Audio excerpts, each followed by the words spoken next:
So we are live. We're going to start in a few minutes. Let me start the music first.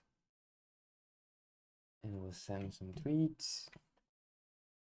Well, one tweet and inform other apps as well. And then we can actually start.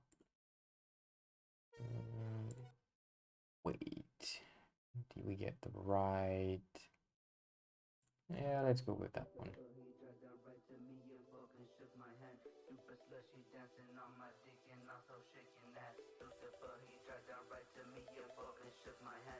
All right, that. Let's get that part. Yep. The tweet is gone. Let's send that to Threads as well.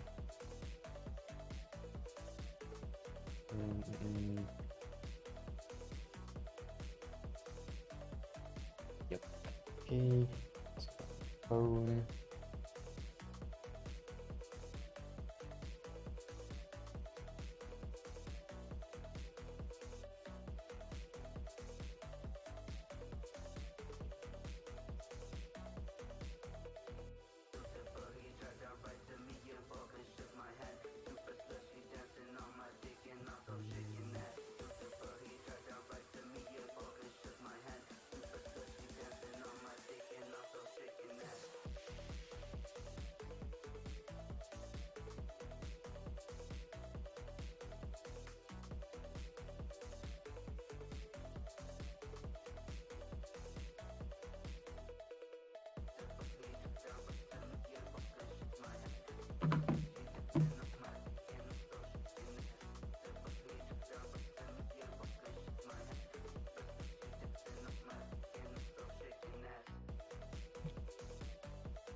down as well.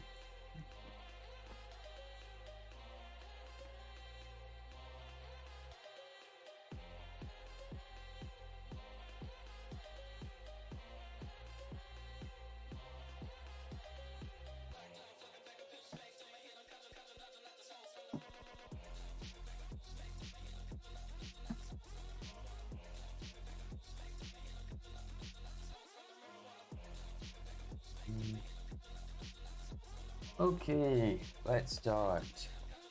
Today we are going to build this. It's basically a client for it's a client that will stream responses basically from the OpenAI API. It's going to feel probably similar from what we have on ChatGPT, right?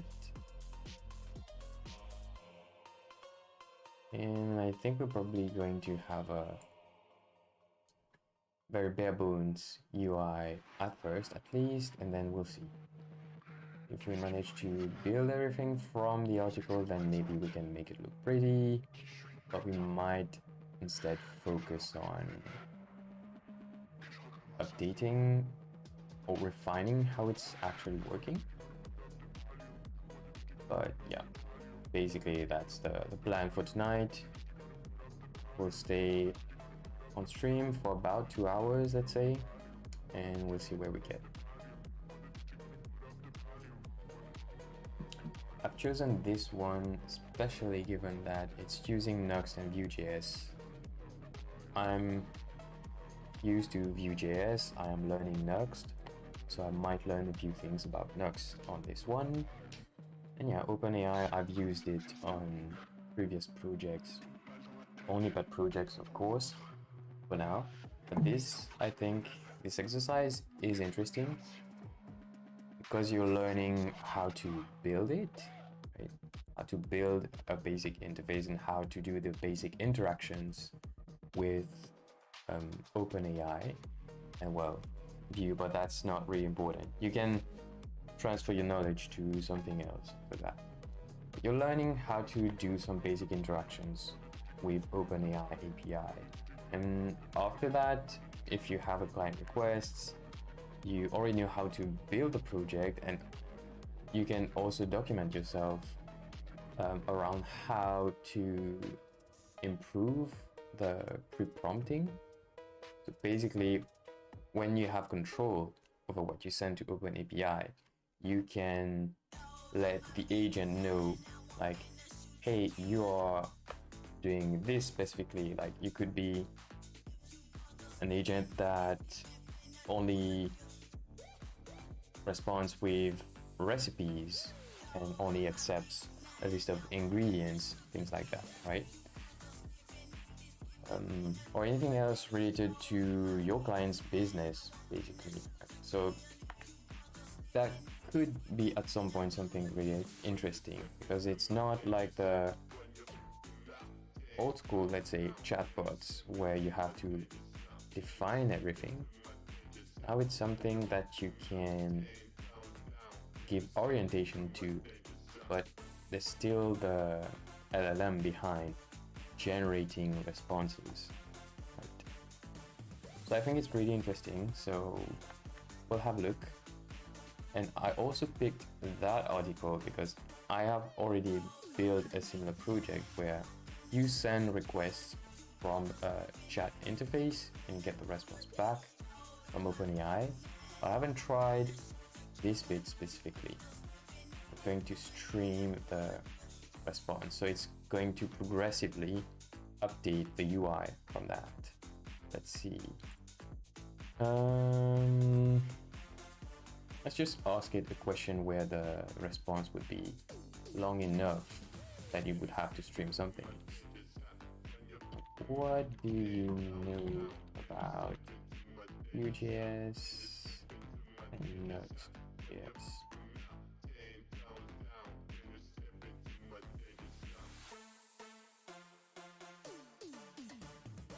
So you see, it's updating the UI progressively as the text is coming in, right? that's pretty much what we want to do. And I think that's precisely what is going to happen with the code when you follow along in the article.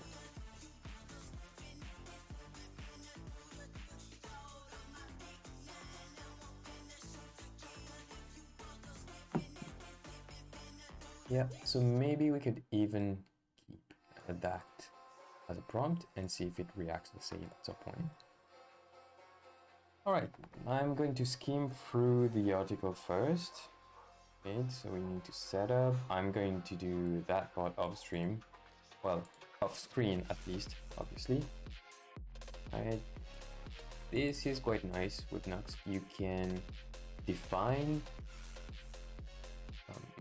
some properties that you can access through code.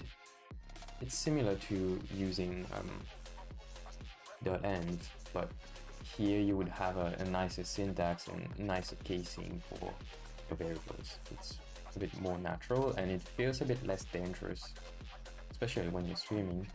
So you don't want to accidentally open the .env, or, well, here you're going to see it, but you get the idea, right? You don't want the actual variable name all over your code. And, well, if you do it without Nuxt, without any kind of helpers, you would have to build it yourself. Not a big deal, but it's just nice that it's integrated there. Just like it. Hey, Mr. Sunshine, thank you for the follow. I think I know your name. Not gonna say it because most people don't like their name, I guess, to be leaked on the internet. But yeah, thanks for joining.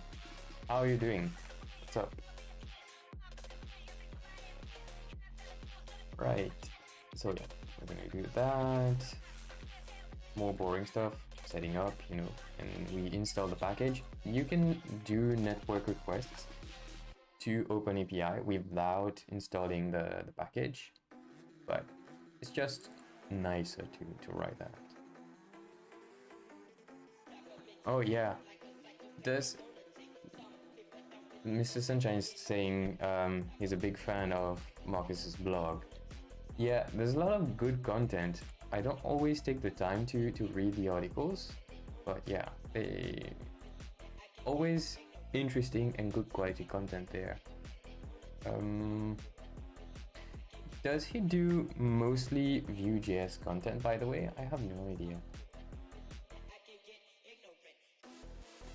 Or is it just by luck that it's, you know, mostly Vue stuff, yeah. Have you seen the article where he does, whoops, too bright, where he does the, what was it? He used, I think, Cypress and VTest to do some parallel running for the tests. Even for the end-to-end test or integration tests, it was really impressive. A bit too much for me to try to set up. Don't really have time to go that far, but yeah, really interesting. At least I found his Vue article super helpful. I think he has a book on testing as well. Yeah, I think I've seen a few articles of him, specifically when researching testing in Vue.js. By the way, I'm still complaining about Nuxt not being super friendly with testing tools. I even had a coaching client, well, an old coaching client asking me about testing in Nuxt. I'm not doing anything in production per se at the moment, so I'm not really big on testing right now on my Nuxt projects, but it's not good. Which type of test? Ideally end-to-end or component testing, right? I don't care much at the moment, at least, for unit testing. The apps I'm working on move so fast that, to me at least, it doesn't make sense to do any kind of unit testing.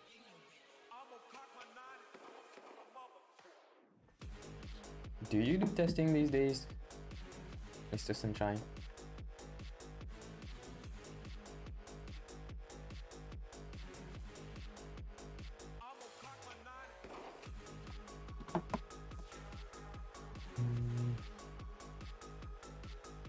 Cypress should work for end-to-end.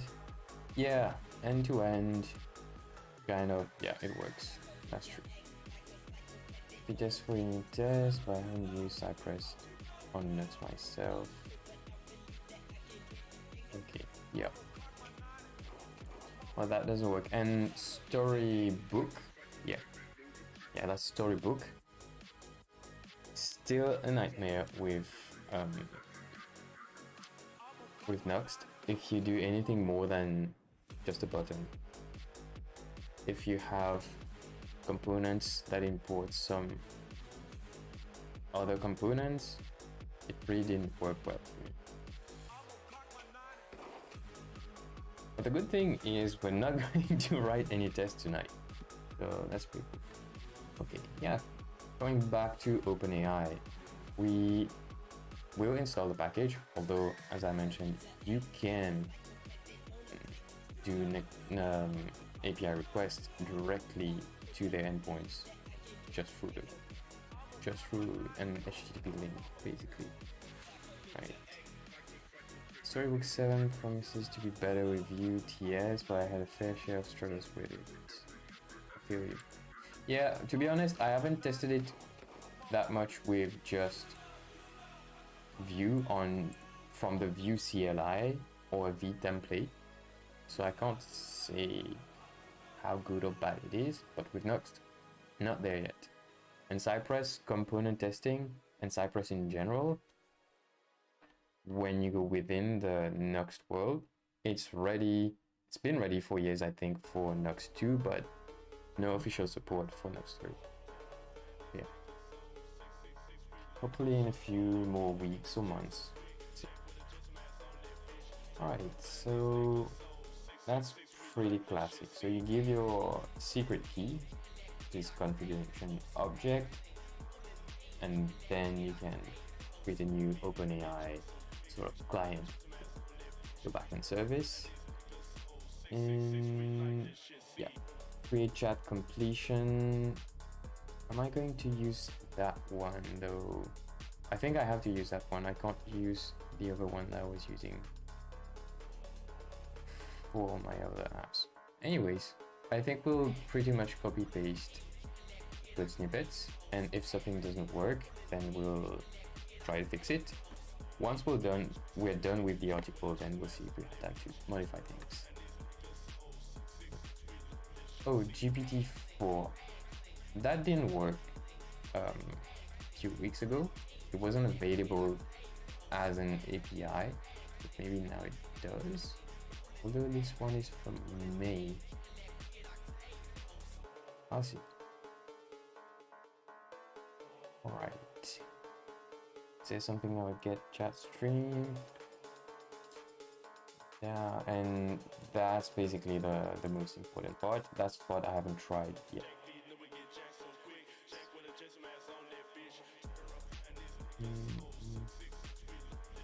Still on the server.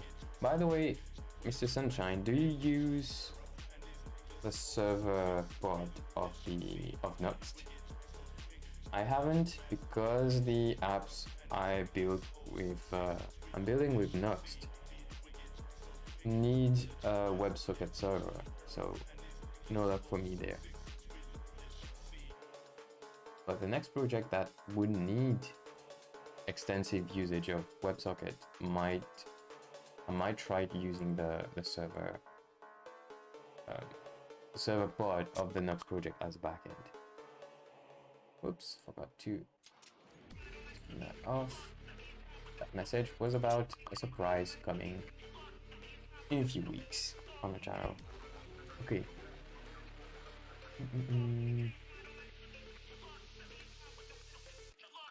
Define event handler, read body, get chat stream. That's still on the back end. And I think that would be so /API/chat would be the endpoint.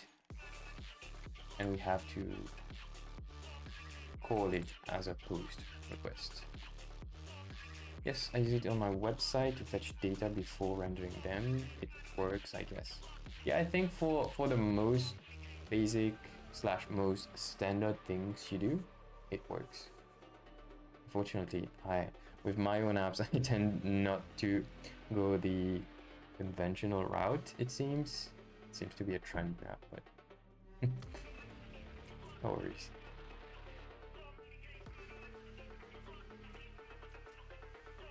By the way, there's a Vercel AI SDK which was released some time ago and has Nux support. So what would that do? Okay. Vercel AI Nux.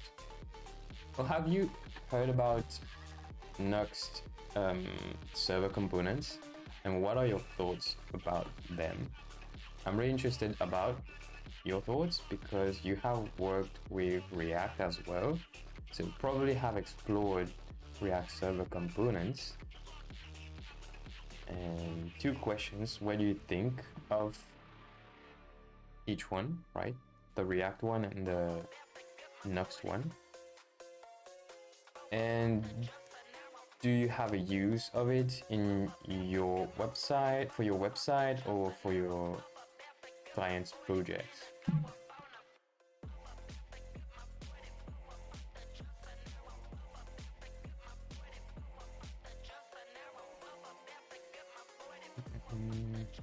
AI chatbot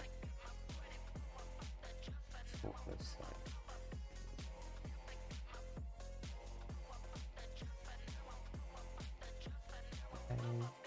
Chatbot with Nux to be 407. Yeah, okay, fair. Right, okay. We can maybe chat offline and then I'll see if I summarize it on, or if you want to jump on the call sometimes in that stream or another stream, we can do that as well. If you want, you can join the Discord. We have a few people there, a few active people, and they mostly talk about Vue and Nuxt and front end. So yeah, you're most welcome.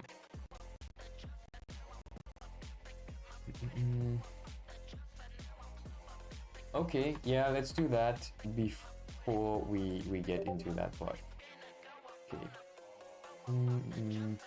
So yeah, you joined the, I think you've just joined the Discord. So if you go to Twitch guests, it should be good. But let me put on my headset, else we might get some issues with this.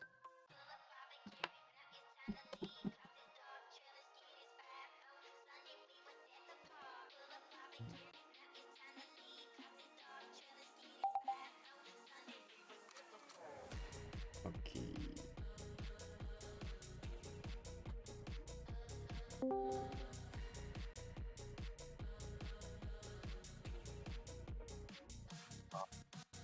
Hello? Can you hear me?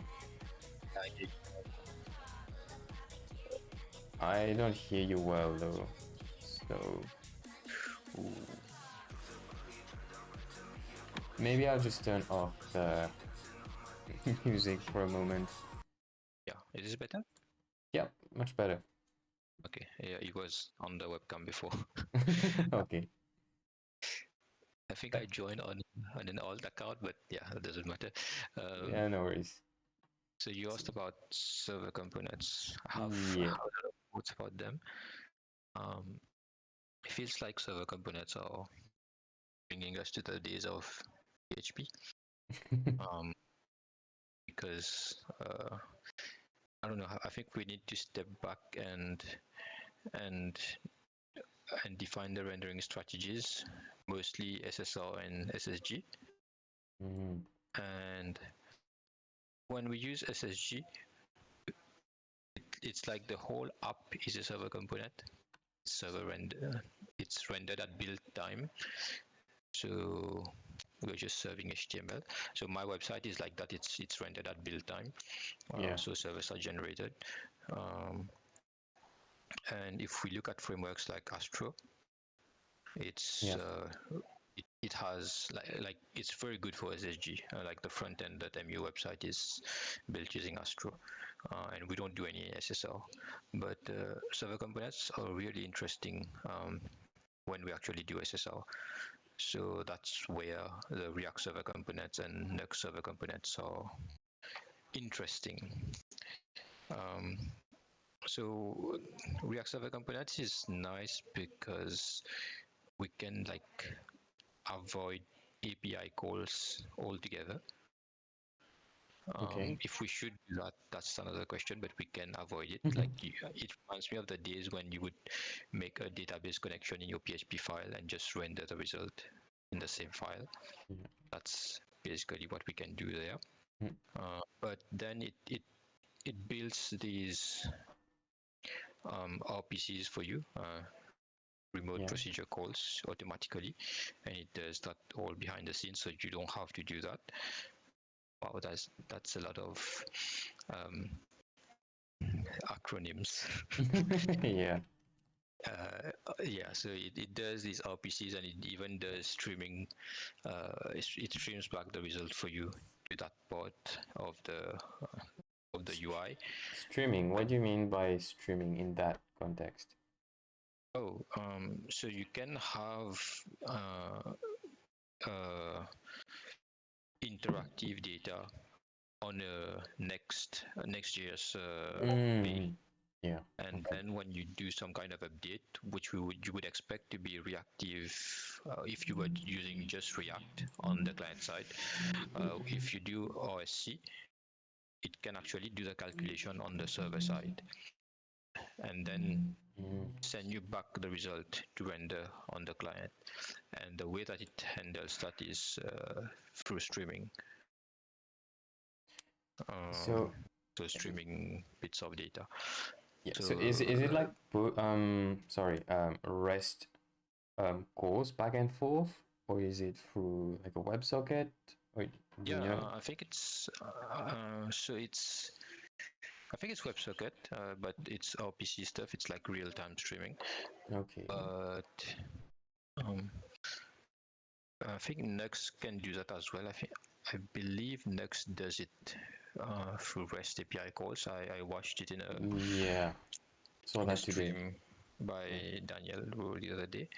But I have a lot of concerns about that. But because if you want to build an app or website that uses these features, like you have extra server costs to think about now Yes. because you need to maintain the streaming connection somehow, and it's probably not free. And what if you have like 10,000 users that are using this feature? Now you have 10,000 socket connections. So it's not trivial. I Wait. still prefer server-side generated strategies for my websites, Mhm. but I think OSC is an interesting uh, shift in the way we think. I think Quick is doing some interesting thing in that space as well with the how do they call it, Resumable apps. resumability stuff. Yeah. Yeah. So it's like if you had a life cycle of when data leaves the database to appear on your UI, it Mm-hmm. feels like every framework is capturing a, a part of that spectrum, and some are trying to get all of it. Some are specializing in just one part of that spectrum. But yeah, it's like everything is evolving, and eventually we will all agree on something. But I don't think we have agreed yet. I don't think we'll agree on anything, to be honest. I think it's going to be segregated. Maybe we are going towards, well, we seem to be cycling back to PHP days, as you've Mm-hmm. mentioned. PHP or Ruby on Rails, things like that.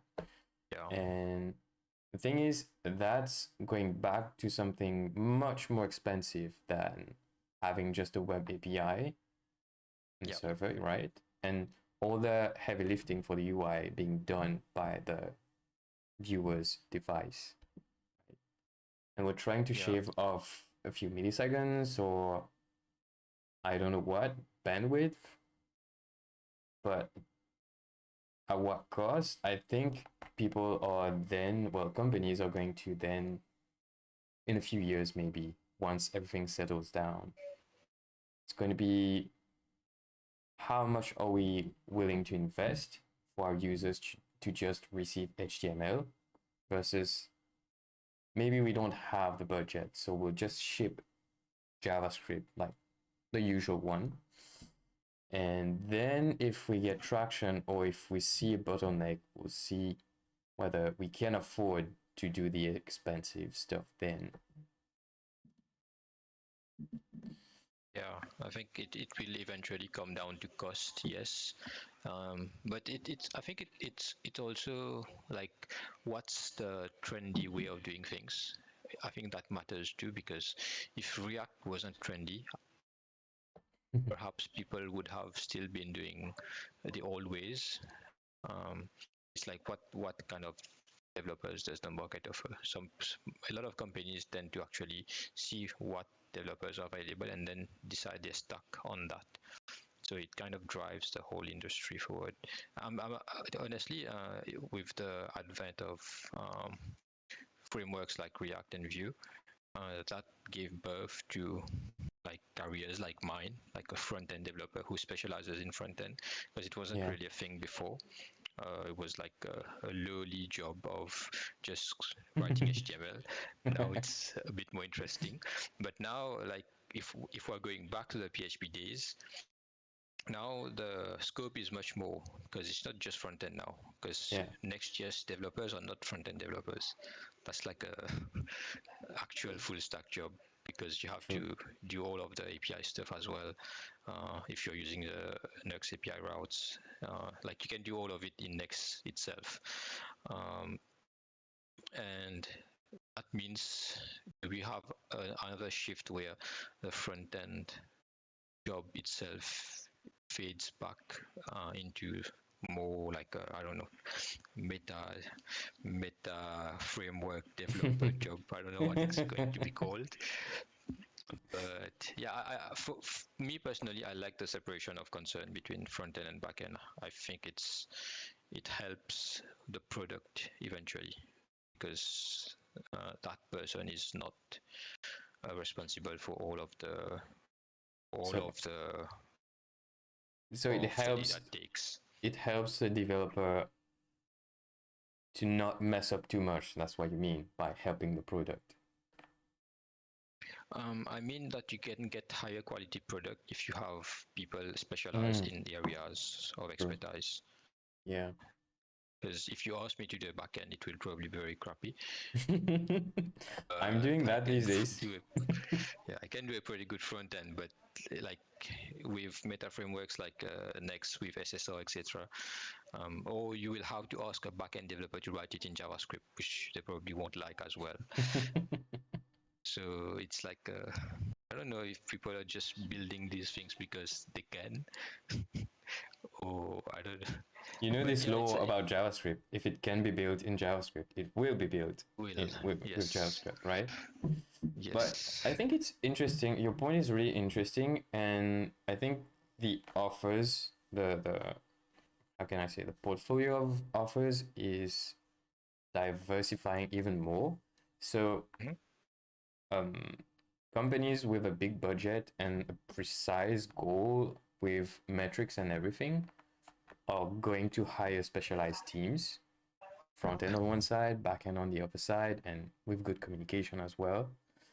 And just small companies, maybe not really tech oriented, are going to hire devs to do what works.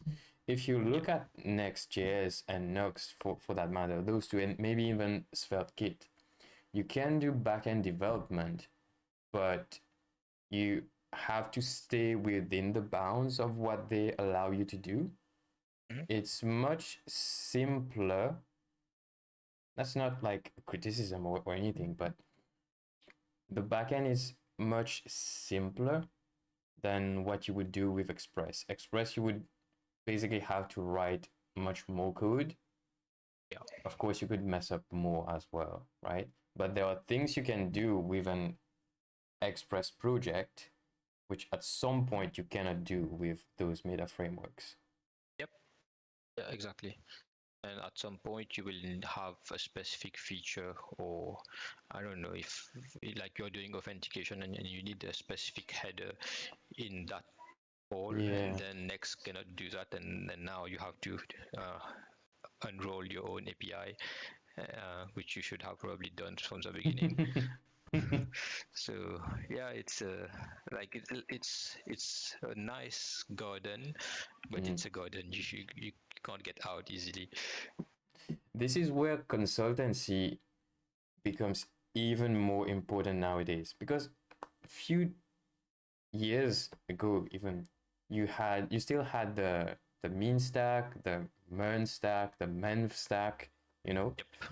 And well, when you have that in place, you can still tweak whatever you have. You can hire like a full stack developer that does everything decently well, and then if you have an issue, you can hire someone else that is specialized in the field, and you could probably swap MongoDB for something else at some point. But right now, what I see coming is that you start with Next or Nuxt or SvelteKit, and then you have a specialized need that comes along, and either you're stuck and you have to do a partial rewrite, or you need to write something else, or you pay for a third-party service, just as we have suggested in the chat, Firebase. But I recently, I think on Twitch, on someone's stream, I saw something mentioned. Abli, I don't know how to pronounce that. Yeah, but Ably. I used it before. It's nice. yeah. So if I It's don't have a for lot, real-time streaming. Yeah. yeah. So if I don't have a lot of WebSocket, but I still have some of it, I might use that. But I don't think it's going to work for me for all solutions that I'm building. But it's interesting to know. It has a nice free Yeah, tier. It's nice to get started. There's yeah. also Party Kit for real-time communications, but I think it's still in review. But with those, generally you don't have the option of running them locally, right? So again, this is even more niche in terms of needs. But for example, Yep. I'm building some platform for playing trivia games, right? And it's possible that I would do some events that I want to have locally. So I don't want to worry about the internet connection. So I would build Yeah. everything on a local machine and have it run. I cannot do that with third party most of the time. Maybe some big ones, you could have something that runs on your servers, but most of the time this option doesn't exist, right? Yeah. But what did you end up picking for, like local, but also real-time communication? Oh yeah, everything is built. So for WebSocket, I use socket.io. I didn't want Okay. to. Yeah, I'm not as extreme as before. I would want to do everything from scratch just to start with. Started with Of course. socket.io, especially given that it has a big backend component. So Yeah. socket.io has the fallback and everything, but even then, it's pretty sensitive.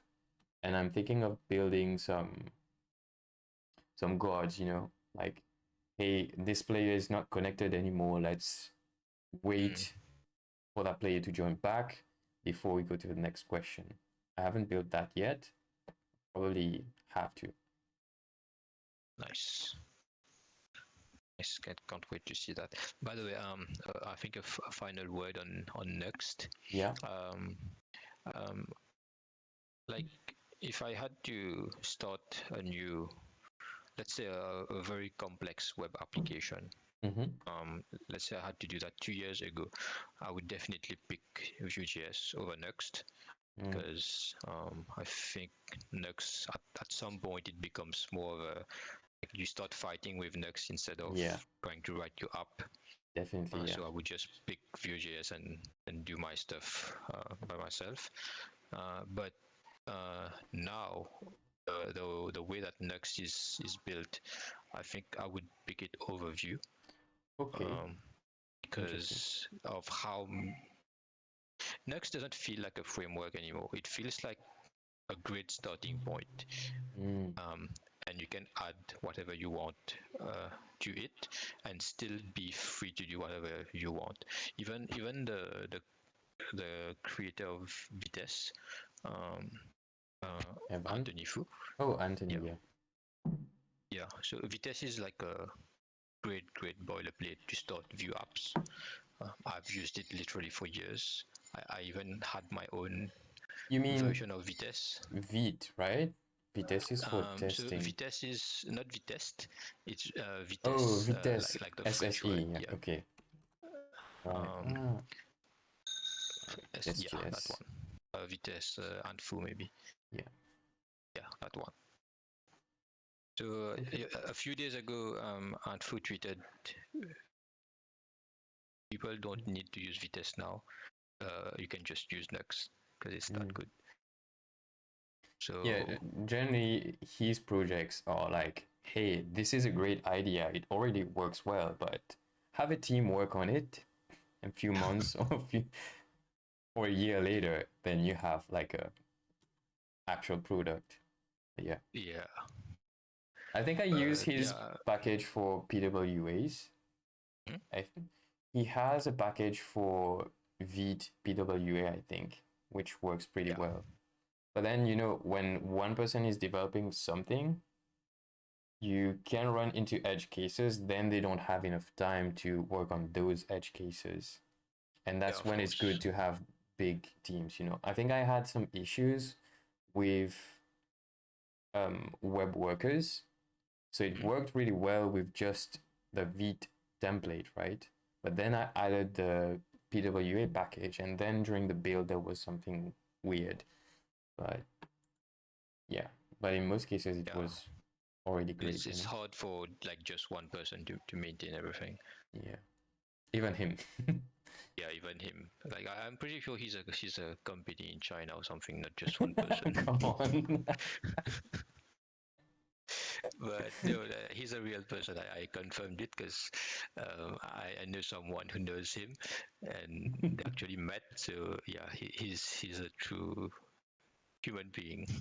Can confirm. Okay, you've met him at a conference, right? Not him directly, but one of his colleagues. Okay, okay. So we don't have first-hand proof. Not really, no. Okay, yeah. So there's still a part of mystery there. Yeah. Okay, cool. Right. I think I'll let you continue the All right. OpenAI goodness. Thanks for the chat. Yeah. Thanks a lot for joining, and yeah, you're welcome anytime.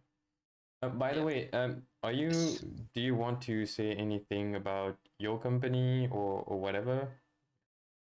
I'd be happy to. I mean, yeah, sure. I work at Livestorm. We build great video collaboration platforms on Vue.js. Nice. So it's a super nice place to work, and we like using Vue like we push it to the limit, and it's a great it's great to be able to use your favorite tech in a real world product. That's really awesome. So yeah, that's about it. And if anyone here is from Mauritius, join the Front End Coders meetup. Oh yeah. Whenever you want. So it's free for anyone to attend. See how fast that was? Thanks to Astro and thanks to you, Mr. Sunshine, mostly. I mean, yeah, a lot of contributors there.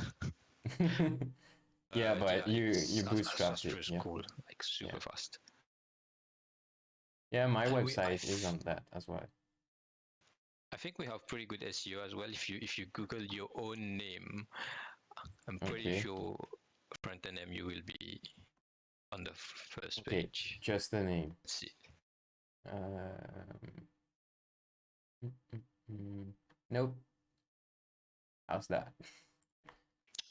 You Googled your username, not the Yeah, name. I'm not on. Okay. Yeah, we don't have my username on the website. It's not you.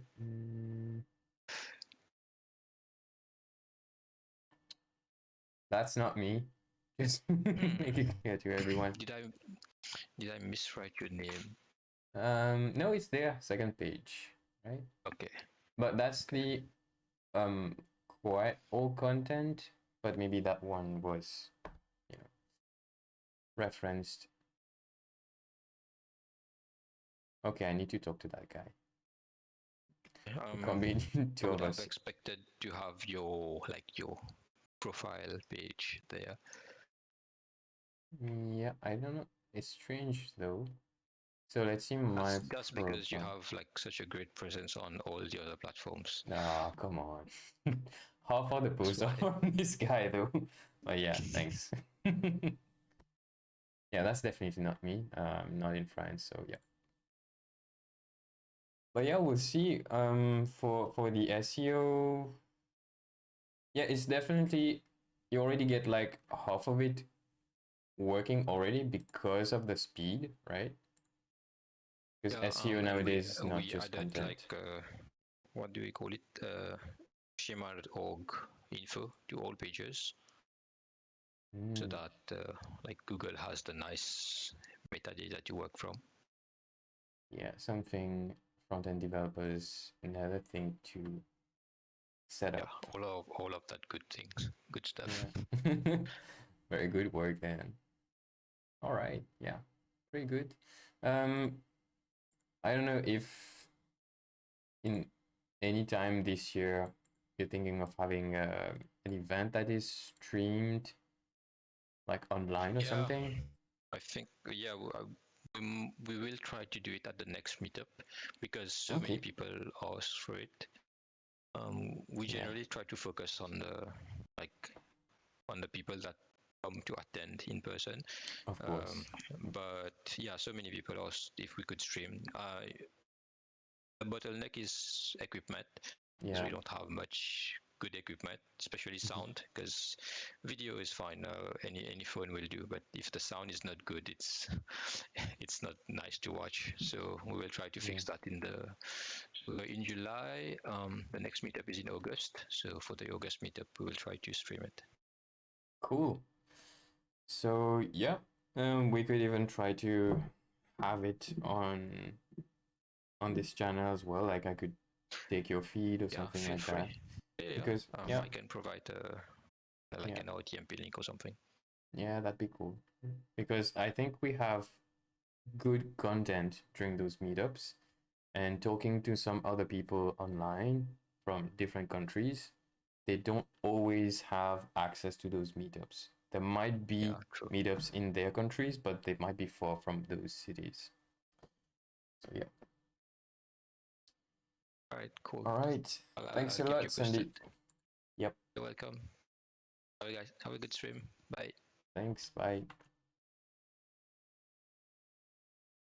Okay.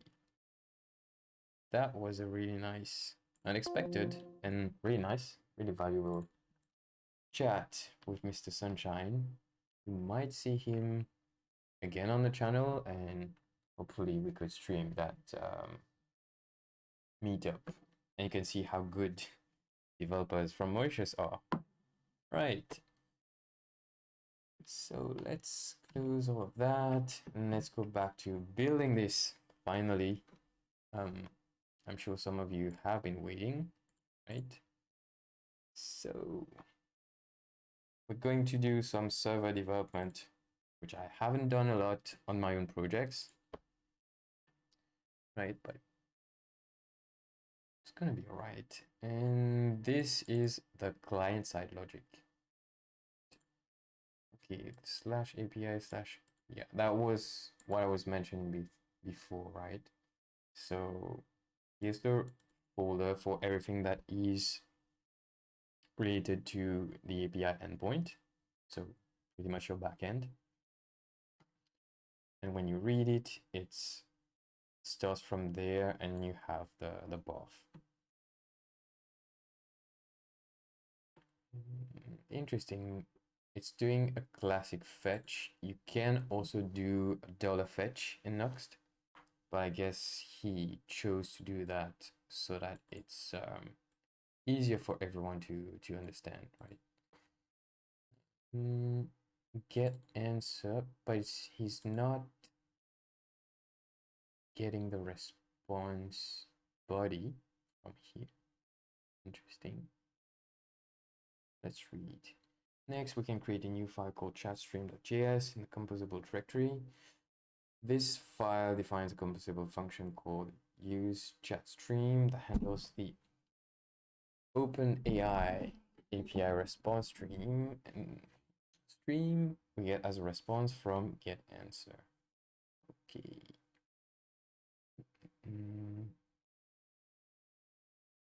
Oh yeah, my bad. We want to stream it, so of course we won't do the JSON or anything on the response, right? And that is why we don't use $fetch, which does a lot of nice things under the hood for you. It's always nice to see this wild truth in your code if you have something like this, right? Stream.done, and be sure that this one would run. So we do reader.read, okay, and all those things with chunks. I remember doing things with chunks when I was working with some audio files on the front end. I wonder what that part is. Oh, just removing this bit from the stream every time. That makes sense. Split on a new line. So each line it receives, we'll put that into a new chunk. Okay. Now we see if there's some length from the chunk. And we check if the chunk is not done. So I guess if it's done, then we don't want to keep it. And that's going to be the last bit of the stream anyways. So we don't want to render that on the screen. Good. For of loop. This is something you're going to see a lot when you're using the OpenAI API. There are going to be choices, and you generally want to take the first item from this. In most cases, it's just one item, from what I've seen anyways. There's no content, we skip that part and we carry on with the loop. Yeah. Here's the part where we constantly add more content to the item, to the basically the ref that we're going to show on screen, I think. Okay, on ready. So when you work with streams, it's not going to be look like very synchronous code. You're going to work with events generally on ready, something related to that, right? On ready, on done, things like that. And that's what we export. That's what we're going to use in the rest of the Vue.js code. This body is, you can consider it private to the file. So what we return here is the read-only. Okay, yeah, that's pretty nice. That's something we rarely do in our apps. And even in just a demo article, he used the read-only part, which is interesting. Good reflexes there. The use chatstream function processes a given stream and calls onChunk and onReady callbacks with the received data. It uses a reactive variable data.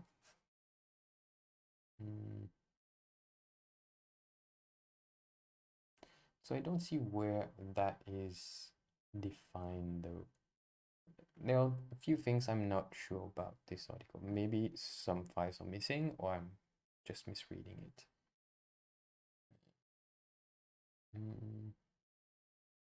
Data, okay, to accumulate the content and returns a read-only version, yeah, okay, asynchronous resolves stream. Okay, it's probably typed here. Function handles text decoding and JSON parsing for the stream data.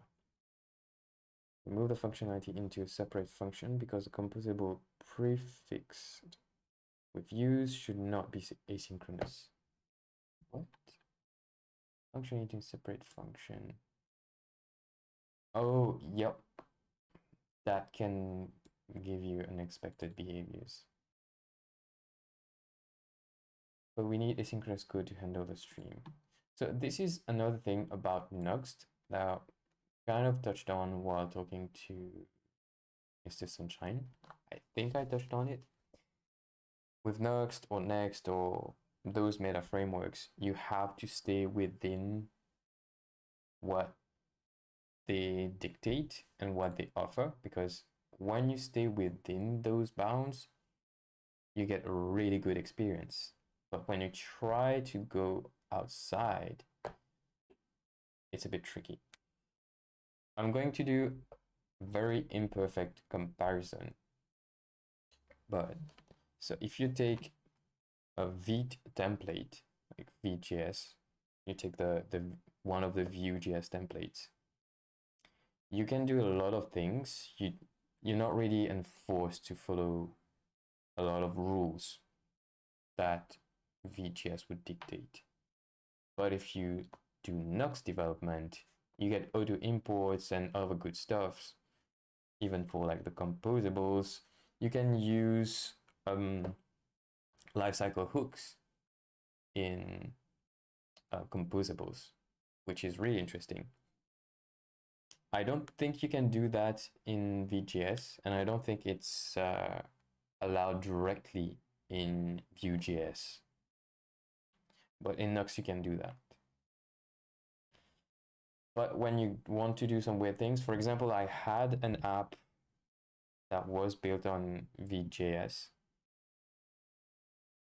I moved it onto Nuxt and I had to change a lot of the structure there. And I think it's still not perfect. Product dev book. You've sent us a link. I'm going to check it off camera for now. Web responses with streaming support. Hi, product dev book. Could you tell us what's the context, please?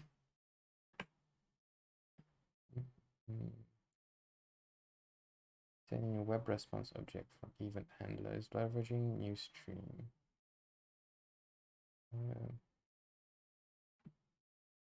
What's the project? Oh, that's from N.js H3.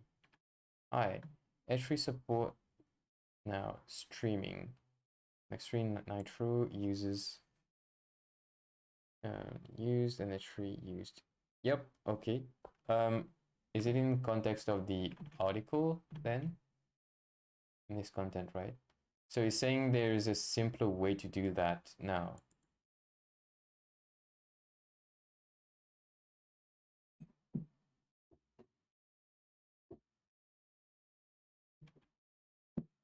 That's what I get from it, I think. Where would be the solution?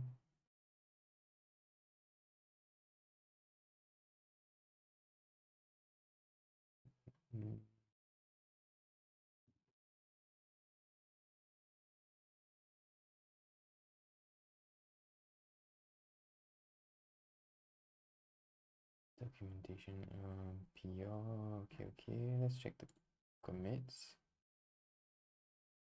File change.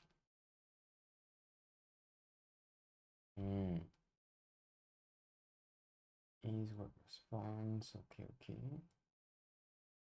So which version of Nitro do we need for that?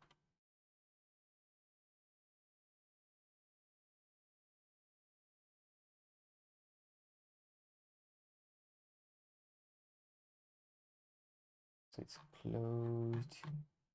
It's this one. I don't know which version it would be. Yeah. Oh, 1 hour ago. So is it already like if I do npm upgrade? Yeah, it's like now, right? It's like less than 2 hours. Don't push npm. So technically it's supported, so it's coming. It's not yet in the package. So I could, maybe next week I could come back to this demo and update it. Right. I'd like to have you in the chat then to guide me through it. Might be easier. And yeah, if you're good with that, then join the Discord and we can arrange that offline. Out soon. Okay, new version out soon. All right. Okay. Well, yeah. Then when it's out, just ping me. We can have you on the call and we can do the update. What do you say? Right. We have checked the code for the backend and the front end. Let's have a look at the interface. So this is a script setup, ask question, messages, the value, the push. So he's using an array and he's looping through the array, I assume, to display them, which is nice. I'm just not sure. Wait.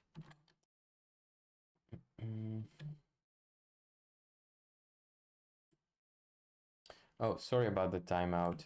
Yeah, if you want to send the links, please send them through the Discord. You have the link in the chat.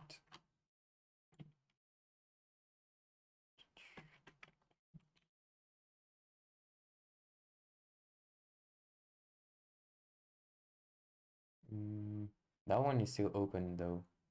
So they might have merged one PR, but it's not ready yet.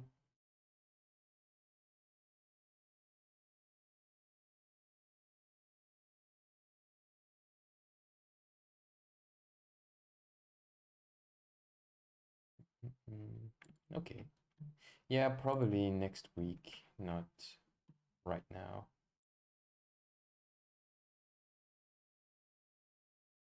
One second. You have a timeout. I'm going to remove that timeout. One sec. Your links are fine. So how do I remove that timeout? Or is it not possible to remove the timeout? What's that option? Untimeout. Okay, yeah. So yeah, again, please send them in the Discord because sometimes we can have spammers in the chat and that's not really not good. Okay, back to that. I just wanted to check data and data, it's plus equals. Yeah, I'm sorry. Okay, I'm going to remove that timeout as well. Okay, but please use the Discord. Else I can't do anything for you.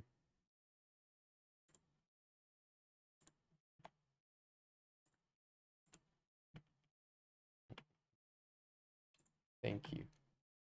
Okay, I'm going to check that briefly, but deploys routes. Okay, this is a demo. Okay. Node.js. All right.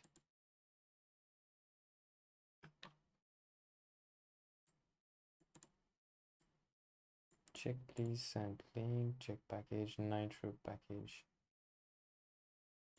Yeah, but I'm probably,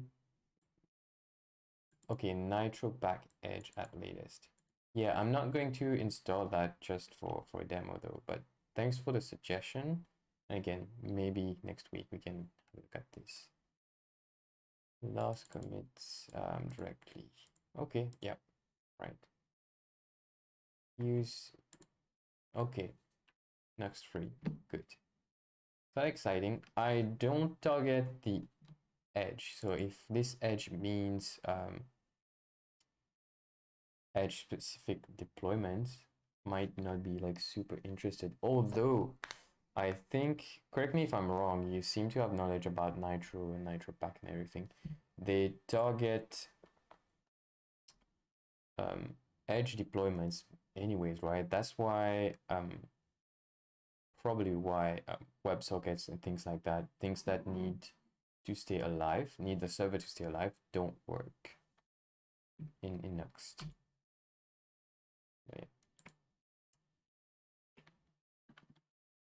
Right. We will eventually build that chat thing. Okay, so it's using this. Where is it? Get answer. Yeah, okay, using it here. And then stream, giving it to use stream. Use chat stream. Interesting. Okay. Then for, okay, there's no CSS or anything. This is going to look bare bones, but it's all right.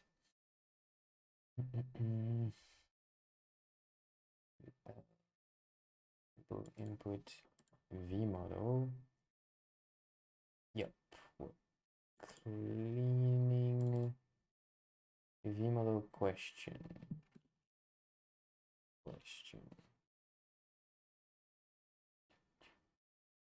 Okay, it's good. Right, I think the code is all right there.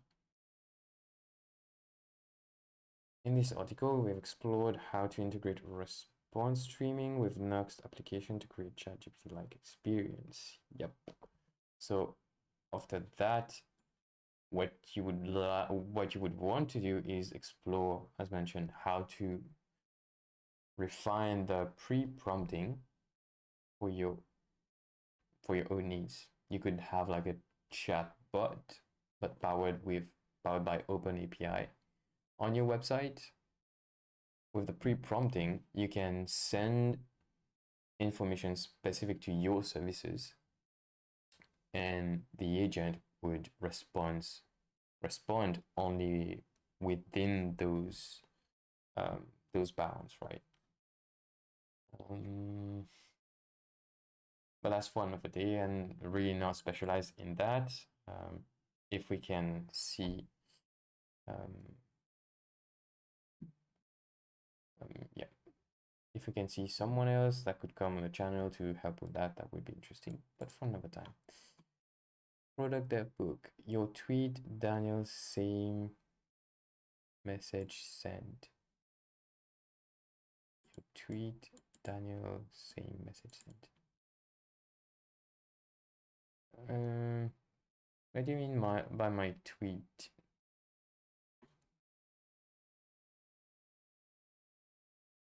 Sorry, I'm not sure I follow exactly what you mean here. Do you mean there's an article from Daniel that does pretty much the same thing? That'd be cool. We could have another article, but let's try to build that one. So, yep. Oh, there's a reply on my tweet, apparently.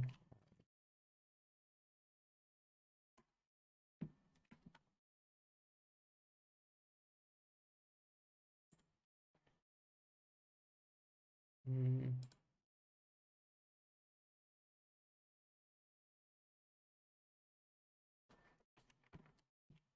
Oh, this. Yeah, it's pretty cool. I guess he's done by now. Web responses with stream support. Nice.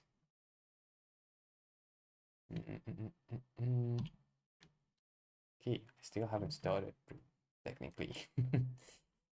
Let's Google how to Nox.com, create project, because never memorize these.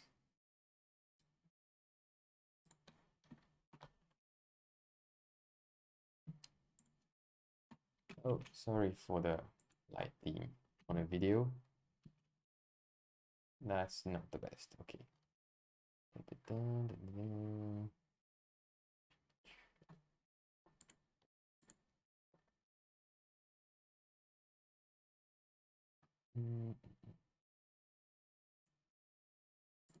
Installation,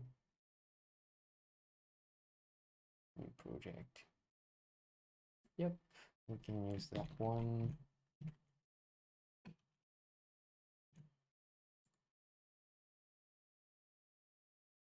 Which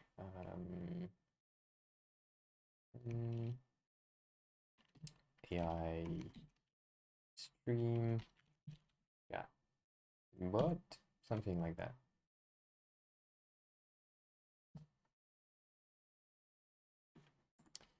Yes.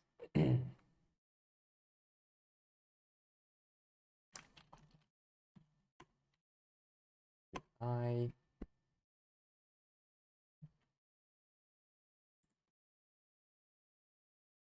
Okay, we're good with that, but I need to check something off screen.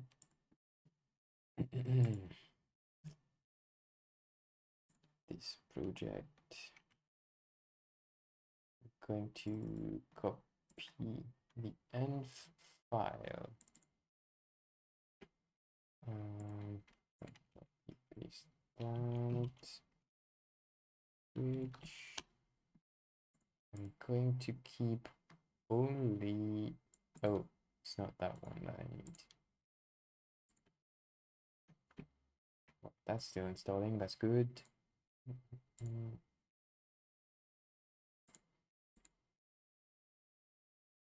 Oh, it's not here. Okay. While that is installing, we'll go to OpenAI and check my API keys. I'm going to create a new one for Twitch. I have it in my clipboard, so I need to clean my clipboard after I'm done with it. Still installing, so I'll be right back. I'm going to just play some music.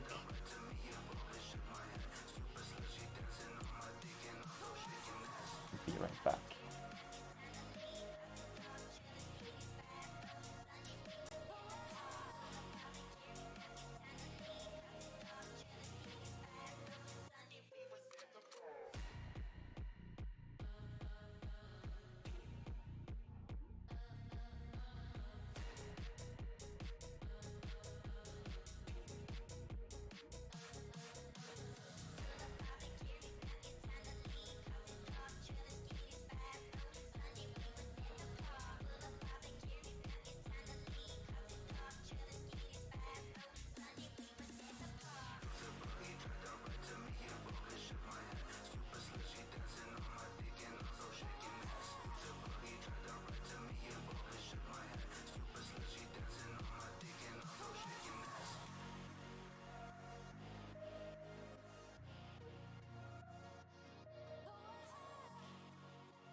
Okay, I'm back. The install is done. And I have the secret key in my clipboard. Right, so let's close all that. Open the new project. I'll put it on screen in a second. And it's gonna be this. Right, close it and never open it again. That's pretty much it. And let's do run dev.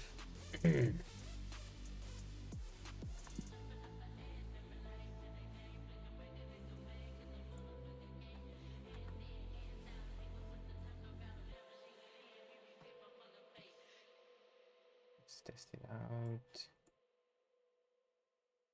Okay, maybe in private one.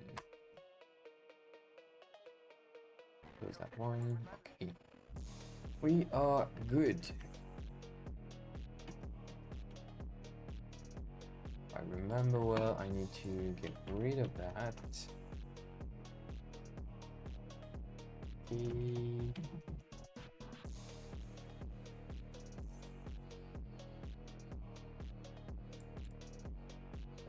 Oh, we don't have the copy button, but that's alright. Next, config. DevTools and import. Do we want DevTools? No, we don't. Not for now, it's not useful.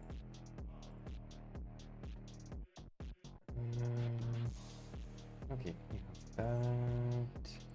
Yep, we need to install OpenAI.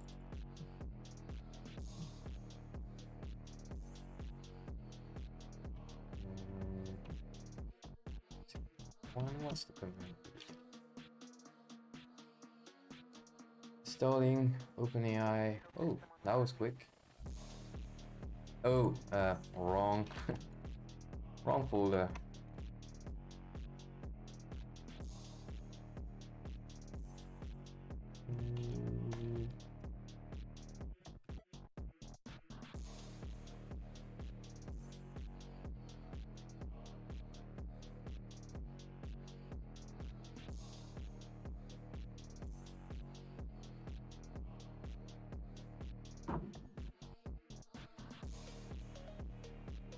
So this is just a demo, so I'm not going to fix that, but probably want to fix it and check that everything still works after you're done fixing it.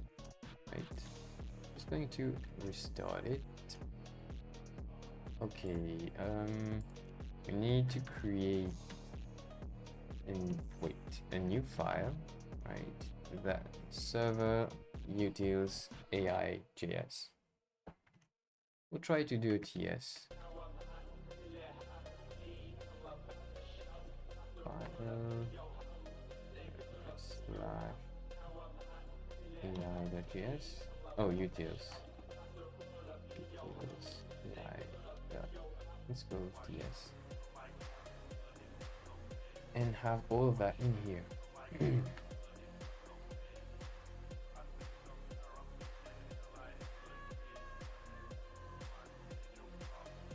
I don't know why I sometimes get these.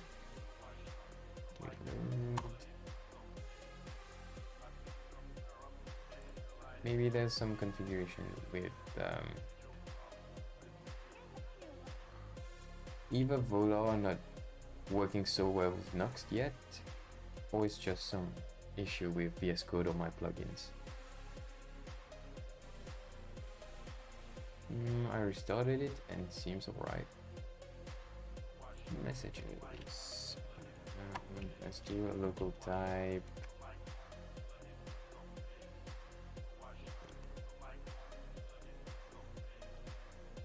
There's array of string.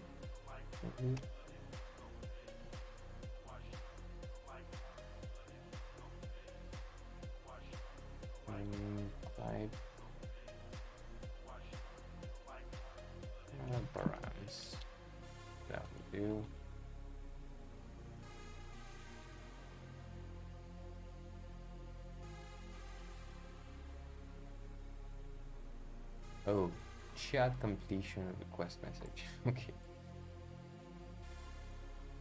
Chat completion request message. Like that. Okay. What's in there? It's a role, content, name, and function code. Good. Oops. Oh, let me create a prettier. That's going to be here. Nope. I can't write prettier apparently.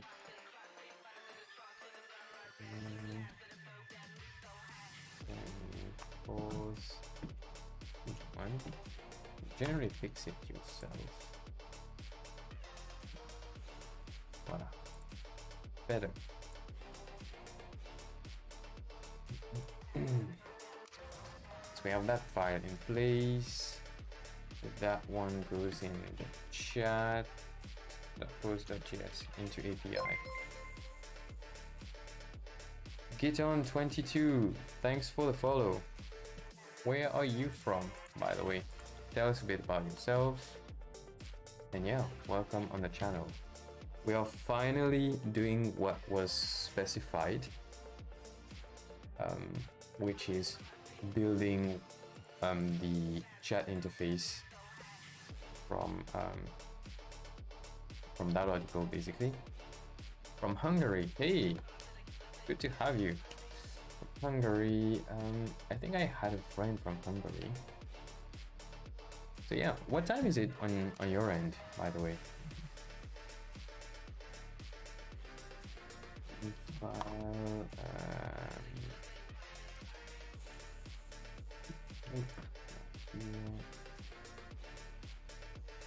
oh, still early, right? Done with dinner, by the way? API slash suppose that yes. I think I got that right. Yep. What do you do? Are you a web developer, front end, back end, full stack? Do you do a lot of JS? Just finished before I click here. Okay, yeah, cool. Is that dessert or something? I'm kidding, of course. So this is something I just get annoyed by now. When I'm using VS Code, I think I changed my plugin list, and I just have to restart when I create a new file. Doing uni, cool. Are you studying computer science or any variant of that?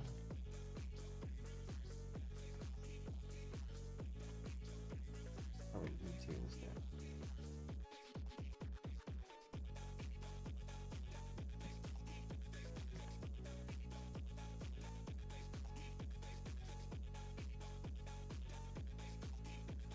Doing uni but work as a full stack, but not on some big project. We only do demos. Hey, that's interesting. So you do demos, so you get to explore a lot of different technologies and languages, right? I would assume.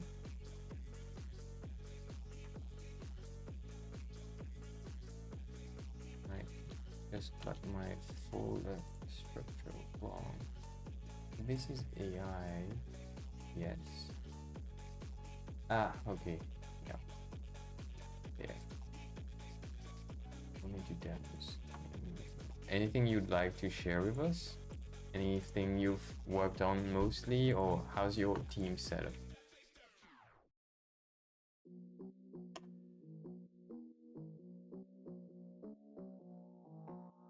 Here on this channel, I do mostly Vue.js development.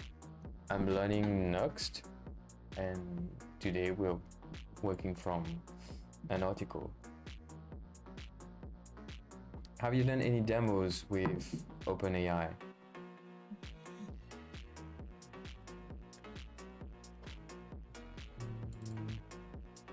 So that would be on the front end. Okay, repositories. Okay, interesting structure. One sec.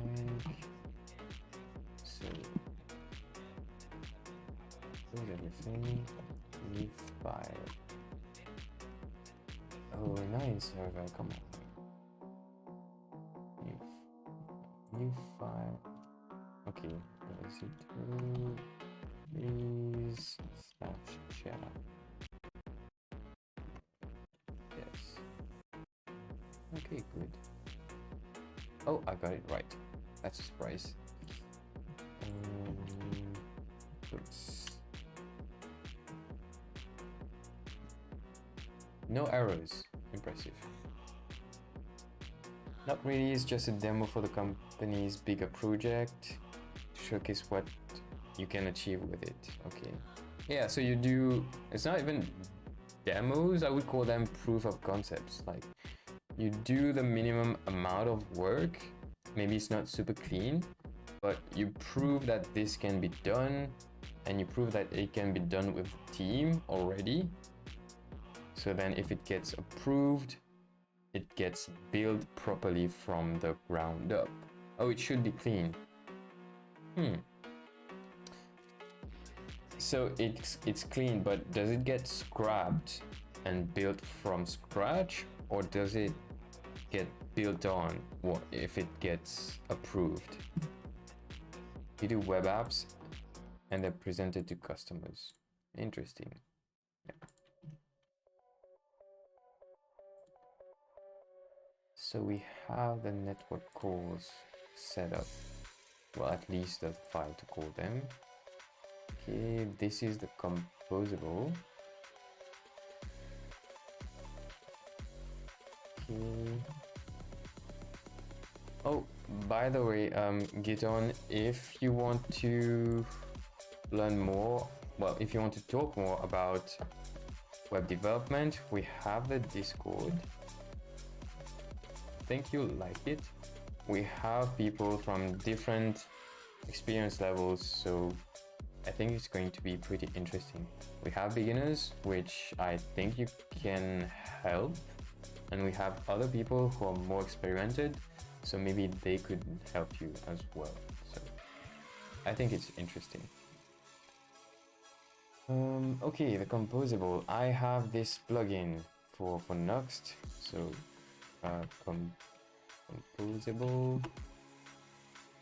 What's the name of the composable? I'm working with half a brain here. Wait, always on the chat. Always on the stream. Bad. Okay, chat-stream. Chat-stream.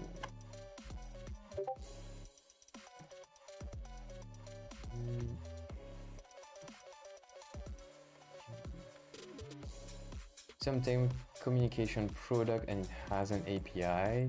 We use that API to do cool stuff. So the company you work at is a telecommunication company, or is your current project for a client that, okay, oh, the business is a telecommunication product.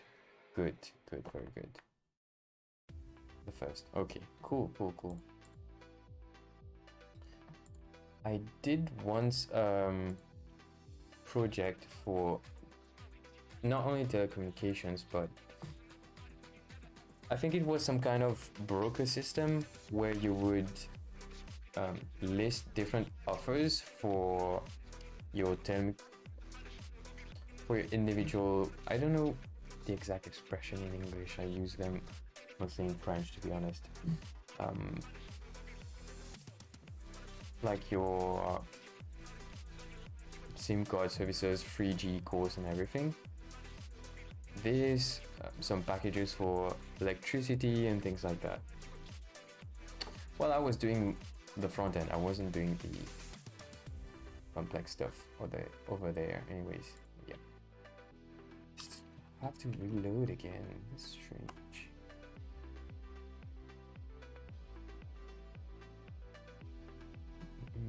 Creating the chat interface, so that's a view file.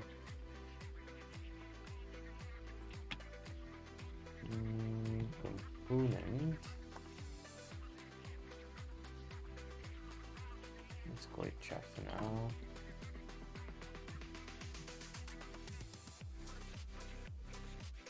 Oh, it's just in app.view.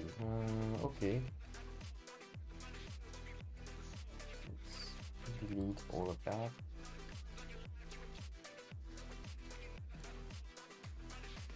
And no reload there. Interesting. Ah, this is not typed. Okay. Giton, have you used Vue yet, or do you use anything else?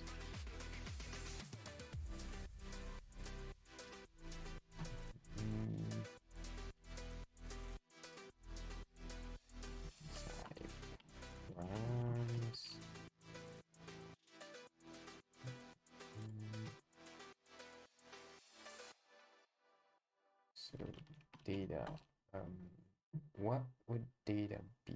Where is it used?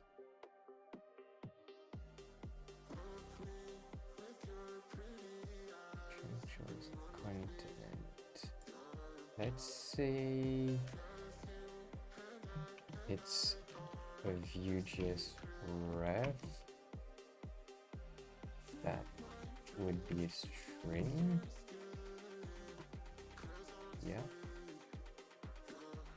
Function is a function, so is already.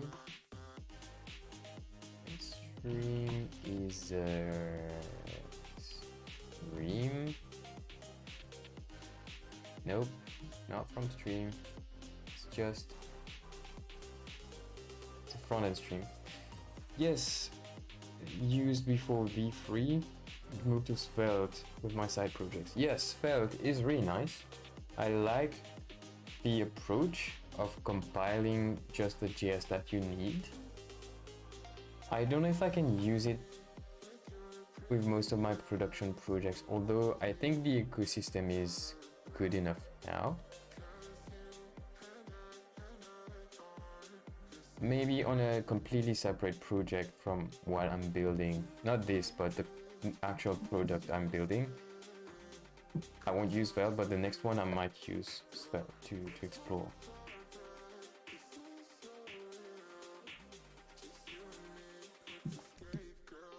But you'll move to some other department and we'll be using Nuxt.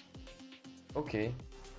Well, yeah, welcome on the stream. I'm probably going to be doing some more Nuxt content there. So if you have questions, I'm just gonna check the planning for this week. I think most of it will be with Nuxt, but just to be safe.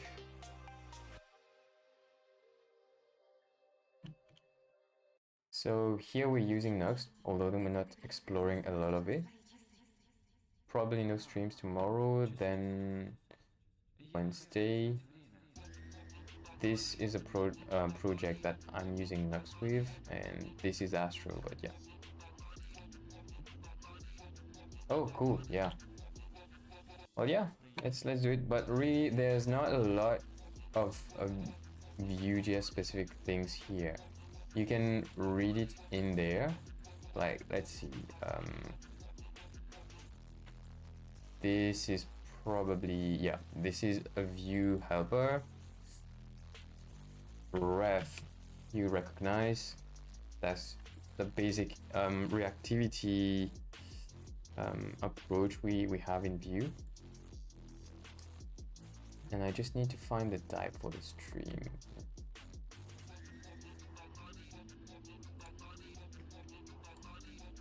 I'm gonna do something we shouldn't do. I'm gonna type it as any. This is a string, and this is a string as well.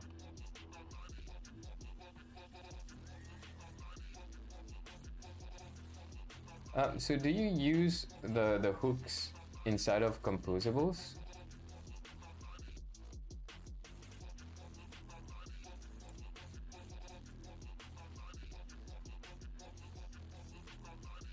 I do that in Nuxt. And what am I doing?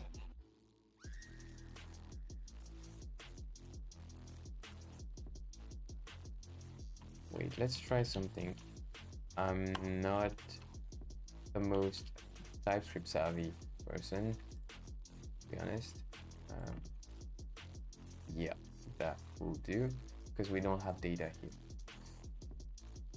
Only did some basic stuff. Yeah. Okay. Basic stuff with Vue, you mean? Yeah. Have you tried Nuxt yet? And when you're building Vue projects, what do you use? Do you use the Vue CLI or do you use the Vite template?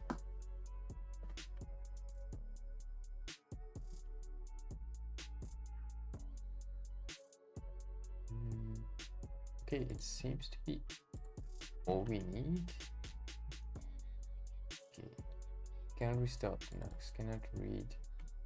Can restart Linux, cannot read properties of undefined link close. Close.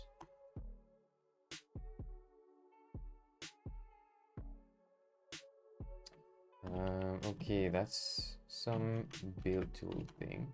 Let's just restart it.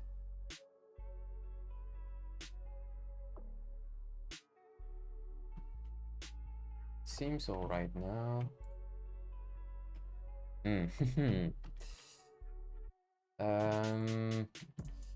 Let me just make it dark. I got to Node.js. I started with Angular and React, but didn't really like them. It was like, okay, yeah, you didn't like it, really. I started with Angular.js back in 2015. Then I moved to some Android. And while doing some Android, I was learning Angular. Well, we call it Angular too, but it's just Angular without the JS and a capital A. It's just completely different things. I don't think it's version 1 and 2. So I started learning Angular at home, presented some demo project to my technical manager, right? And a few weeks after that, we had a lead for an Angular project. Yeah, that was pretty fun at the beginning because it was a complete rewrite from Angular.js to Angular. But then it was early beta / early release, like actual version 2.0 release. And we were using the UI library for material design, and everything was breaking a bit. But I still liked Angular at the time, but really for building enterprise grade applications, you have to buy into that fully. Yeah, you can't go outside the bounds of Angular, but it was good. But when I started freelancing in 2018, I went fully towards Vue.js. It's really nice for smaller projects. Of course, you can build big projects as well, but then you need more knowledge on how to structure your projects, which was interesting, which I had to learn through time. React, I tried many times. I still can't get used to it, and I don't have the need to learn it per se in terms of like, I'm not forced to do it because I'm a freelancer, and I'm not like at an office where I'm forced to learn React for that specific project. But eventually I will.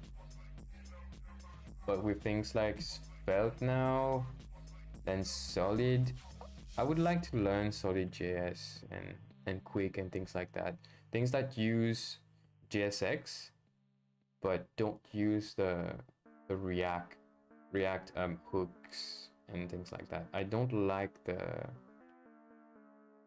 sort of functional API like the not use state, what's the other one? Use effect and everything. It's, to me, having used Angular JS and Angular and then Vue, React is still like so hard to buy in. Anyways,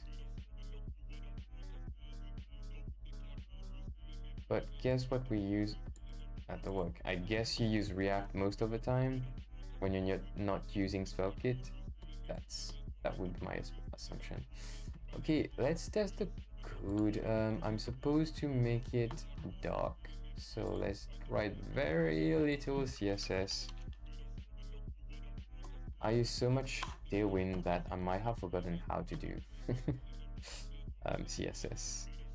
Let's just do body color scheme dark light. Probably doing that wrong. Yeah, let's forget about that. Let's just make it dark. Yeah, we use React. Yeah, I'm sorry for you. Well, at least you're experimenting, so you don't have to. Oh, we rewrite the demos from Angular. Wait, so you do the demos with Angular and then you build the actual project in React if it's approved?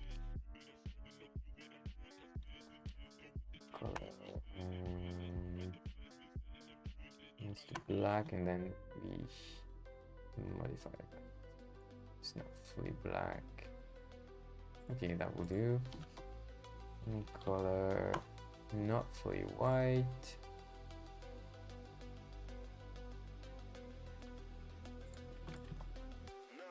How's that? Okay, this is acceptable. It's white, but it's small thing. What time is it?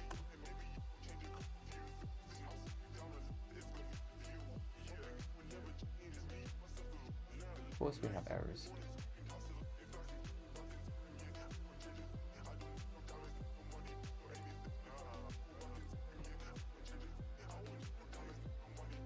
Like there's already made demos, okay, and new ones, which is already done, and they are in Angular, and we write it to React. I was about to ask why, but I won't. This error is probably related to, authentication.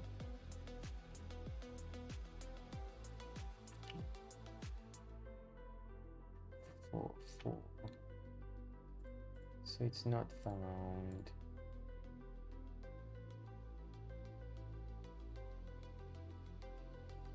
Yeah, status code 500. Interesting. Angular has a big learning curve. Yes, that's true.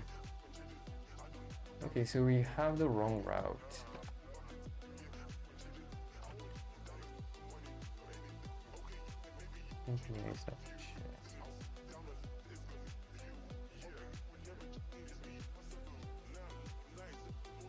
What did I get wrong?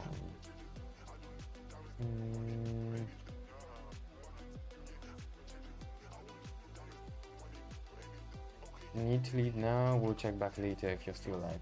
Yeah, if everything works, it's probably not going to. I'm not going to be live anymore, but I'm going to post a replay. I might add it to the tweet, the link for the replay, and it's going to be available on the Discord as well. So yeah. Thanks a lot for the conversation. Thanks for joining, and see you in the next one. Anyways. Yep, it was. Okay, let's fix that. Yep, see you.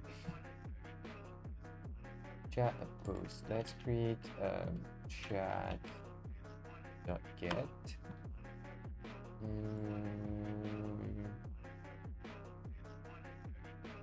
Just oops.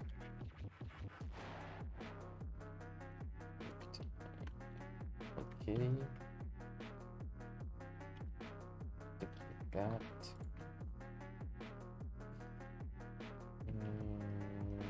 Local host /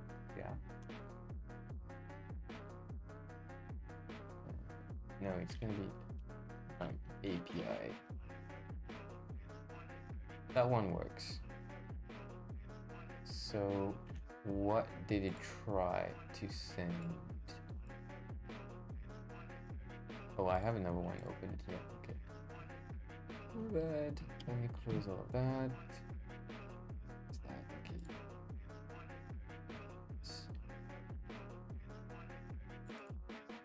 Should work. So I definitely missed something.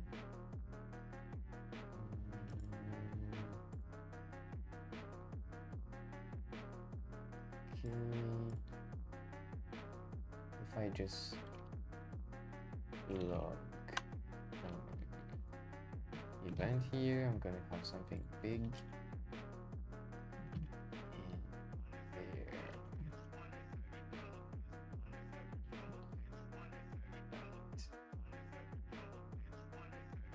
So it gets to that endpoint. Yep.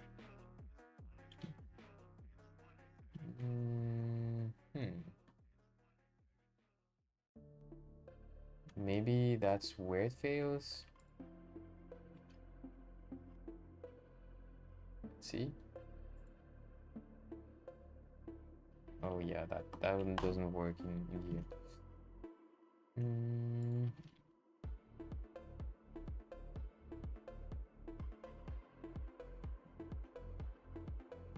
Yep, still 400. Oh, now it didn't. Okay. So it's somewhere here. Okay, I'm going to do something that I don't want to do.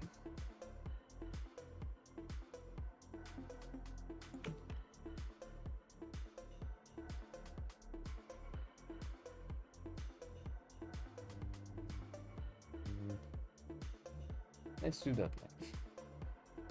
Right? Oh, 51. 51, that should be it.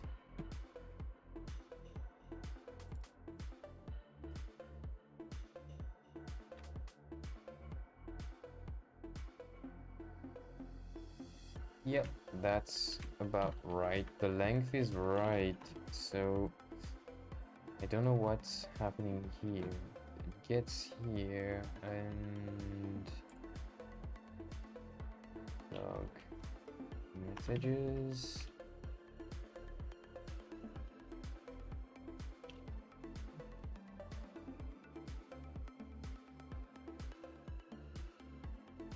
Okay.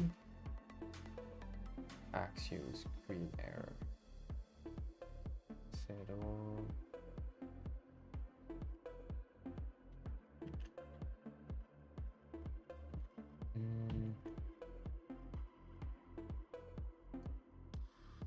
So will I get the logs for the response? What's the data? I guess that one fails, right? So let's see.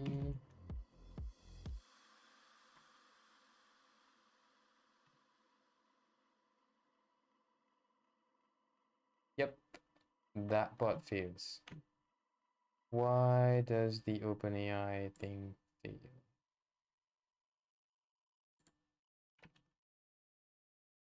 So it fails here, right? OpenAI.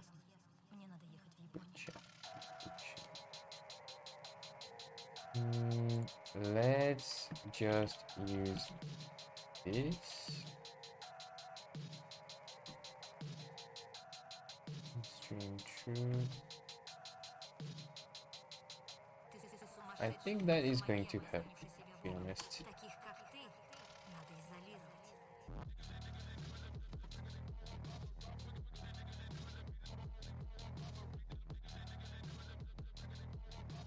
Okay. See, so I don't know about that part. This one. I don't know if you need a different key that would allow you to use GPT-4. Currently, it's still not working, at least with all of these configurations. So that was the actual issue there. I can remove that and everything is working. Maybe you can do the request properly with the URL directly, but with this OpenAI package, GPT-4 doesn't work, or maybe you need another link or something. But yeah, it's working pretty much. Technically, we did it.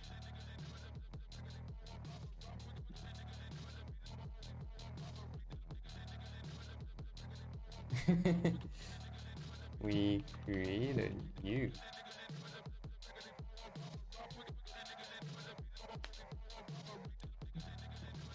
Thank you for. Are you sure we're not missing anything?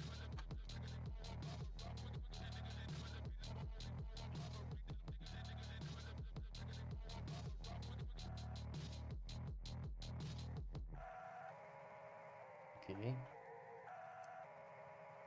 So let's see what we did. Let's close all of that and go one by one. Files that we have created. Oh, yep.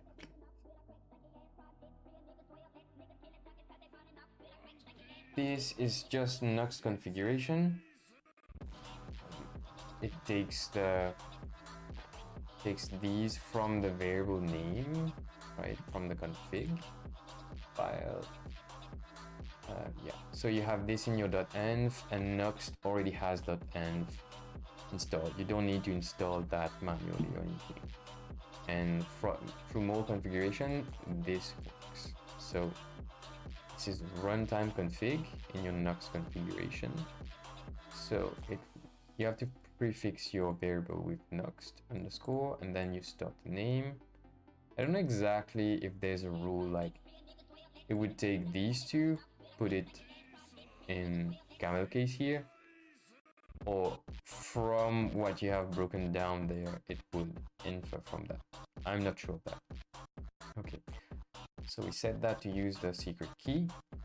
We install that, and then we build that file. Change that. It's the 10th of July 2023.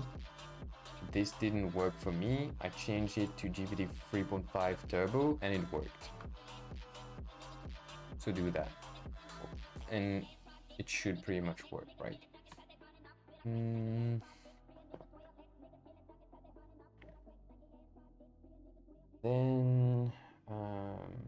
this is pretty much Nuxt server side, right? API endpoint thing with Nuxt, which is pretty cool. This is not front-end development, this is back-end development. Well, this as well. The reason you want it on your backend is that your backend can be hosted and no one will see the code there. But on your front end, you can see all of the JavaScript code, right? Well, JavaScript, HTML, CSS, you can pretty much read everything. Not that it's super readable or anything. Most of the time it's minified, it's obfuscated. So this one is pretty readable if you spend enough time in there. But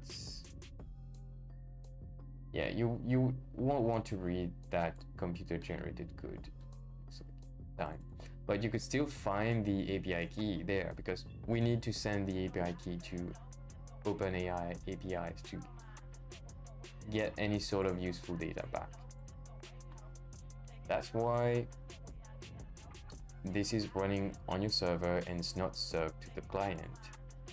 And the client-side part of your Nuxt application, which doesn't live in the server folder. So basically here it's just app.view, but it could be in components and everything. That's served to the client. This, well, a version of this is served to the client. Same for this. this logic is served to the client. So we don't want any API keys there, especially given that OpenAI has only paid APIs. If you use the free version, you're gonna be able to do like 3 requests per minute, or like 10 every 5 minutes or something like that. So even for development, it's not gonna be useful. So you want to hide your secret key to be sure that no one is going to use that directly for their app and finish your project. In any case, OpenAI account usage, you can limit the rate, right? And yeah, you go to that page and you can see the different rates. Oh, this is for the limit, but the usage then is pretty cheap depending on your usage. And for most apps, 3.5 is going to be enough, but 4 is going to be much more expensive. I have very small usage, so I don't even know if I'm going to be charged for that. Yeah.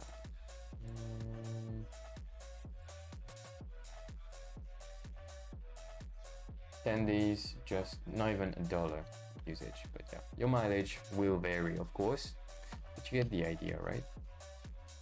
Okay. So all of this leaves on the back end, and here, this is the important part for me, at least, is when we don't send the whole response as we usually do in REST calls. We're going to send a stream, and it's a special type of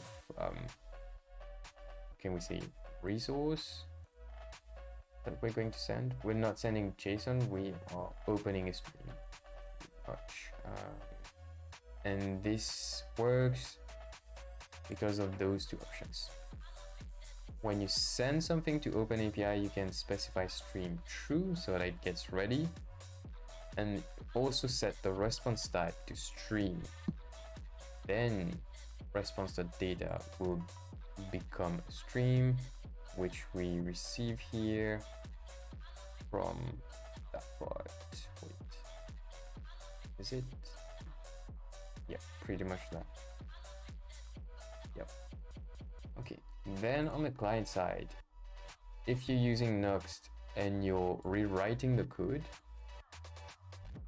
don't forget to not use $fetch, which is a helper function in Nuxt that I think detects whether you're receiving a JSON or a text or anything like that.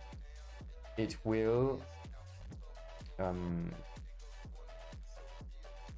extract the JSON or the text automatically. We don't want to do that here because we want the whole body, and then from the body, so we're returning the body here, and from my understanding here, stream would be the body. So we pipe through, let me check. Stream with data, I'm not sure. Anyways, yeah. So we're going to use the stream pipe through new text decoder. I haven't used that much. I'm going to explore that upstream. But basically, you have a stream that you pipe through some reader, right? It could be something else other than text. It could be like audio files or video files, probably. I think that would work. You get a reader, I think that's standard. Reader.read, obviously. Get the chunks and you work on the chunks, and then you update something within the bounds of your front-end app. Data.value is a reactive property on your view component. This is a good thing to do, especially if you have other developers working on that project, especially if those developers tend to be juniors. But overall, I think it's good practice to return it as read-only. You don't want them to try to change things there. And this is going to make sure that the change, if you try to modify data with when you're consuming that function, it won't work and it will probably throw an error or at least a warning in the console. Right. And this is just the bare bones interface. And this is just the logic. So let's have a look. Ask question will update list of messages. So I think there, this bot is just doing this, right? When I type something here, it says this. And then it does the network call, which takes time. And on chunk, so this is gets executed repeatedly. Here, for example, you can see tell me something else. Oh, it erased everything from before. So there is a bug that we could fix, but yeah, not going to fix that this time, sorry. Maybe when we get back to it, maybe next week if we get back to it. There was someone in the chat, product dev book, that mentioned some updates on the internals of the server that Nux uses, Nitro, which is developed by NJS, I think. So we might change things, then we can fix the bugs there. Then, okay, the form. This is pretty classic in Vue. When you have a form, you don't want to actually submit the form in like good old web development. If you have a form and you submit it, it will send the whole page to the server and do a full page refresh, pretty much. So in the front-end world, we prevent the default behavior of the event, and we call a function instead that we assign to it. And here we're just looping over messages, and we display the role and the content itself. So for some reason, I don't see the bug.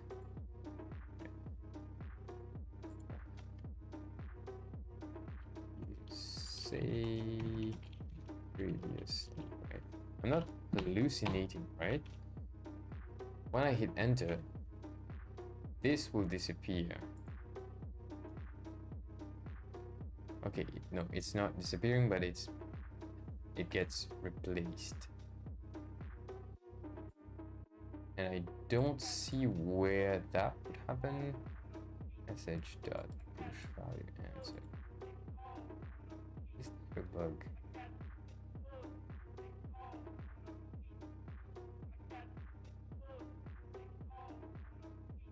I'm sorry, that's the last message.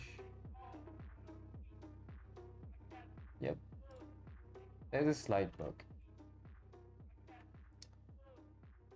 I can't figure out where it is. Maybe it's with that view model. So this is sent, but it has a reference to it, so it's modified. User content.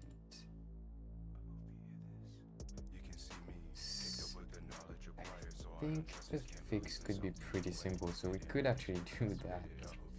Let's see.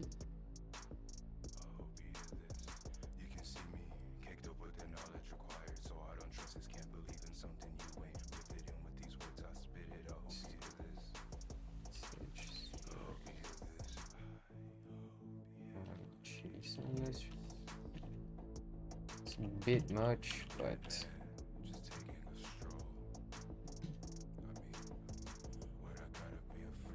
because this technically is an object, so it's getting reference to it if we don't do something like this. So let's see.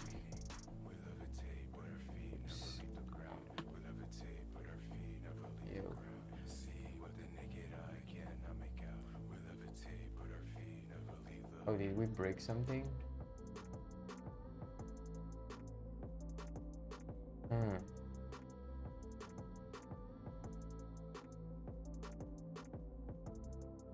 what if we just do that for this?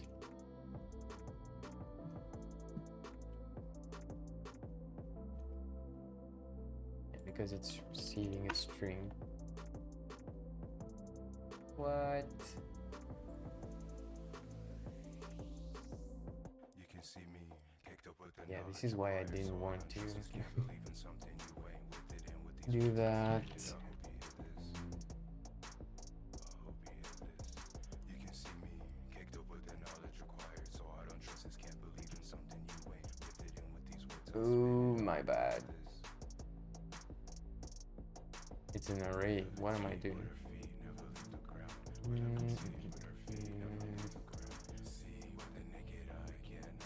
Yeah, don't do that in solo code. Messages.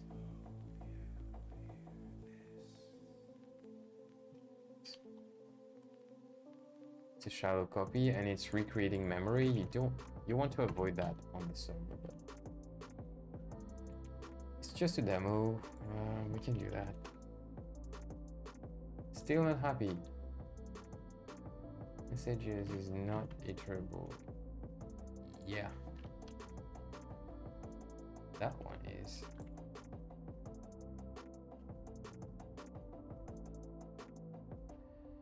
Keep your rev message list. Yeah, now it works. So there was some weird JavaScript reference thing. I don't want to explain all of that right now. So yeah, just a weird JavaScript thing happening, and we just fixed that by creating a new array, which is not modified by this code and not affected by vModel. It's possible that we can avoid this by not having a controlled form, but an uncontrolled form, and we would read the value of this input when we hit submit. It's a bit more code, but I think I prefer that in most cases. But this works with this bit, so yeah. If you ever encounter something weird like that, try this approach on the front end. So here we have the form, everything is working. The only bit of CSS was just to change the colors to a Docker theme. And yeah, that's about it. So we did it. We implemented what was on this article there. Can we comment? We can't. I might message the author about this GPT-4 not working for me and see how he got it working. That would be interesting. Anyways, thanks everyone for watching, and I'll see you in the next one. Bye.